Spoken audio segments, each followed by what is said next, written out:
బాపులపాడు మండలం కె సీతారాంపురం గ్రామంలో 13 మంది గ్రామ వాలంటీర్లు స్వచ్ఛందంగా రాజీనామా చేశారు. బాపులపాడు మండలం కె సీతారామపురం గ్రామ పంచాయతీ పరిధిలోని 13 మంది గ్రామ వాలంటీర్లు మూకుమ్మడిగా రాజీనామాలు చేశారు.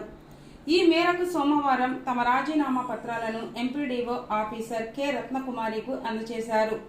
ఈ సందర్భంగా వారు మాట్లాడుతూ ముఖ్యమంత్రి వైఎస్ జగన్మోహన్ రెడ్డి, గన్నవరం శాసనసభ్యులు డాక్టర్ వల్లభనేని వంశీమోహన్ తరపున రాబోయే ఎన్నికల్లో కష్టపడి పనిచేసి మళ్లీ వైఎస్ఆర్ కాంగ్రెస్ పార్టీని అధికారంలోకి తీసుకురావడానికి కృషి చేస్తామని, మళ్లీ వైఎస్ఆర్సీపీ ప్రభుత్వం తరపున ప్రజలకు సేవ చేయడానికి ముందుంటామని స్పష్టం చేశారు.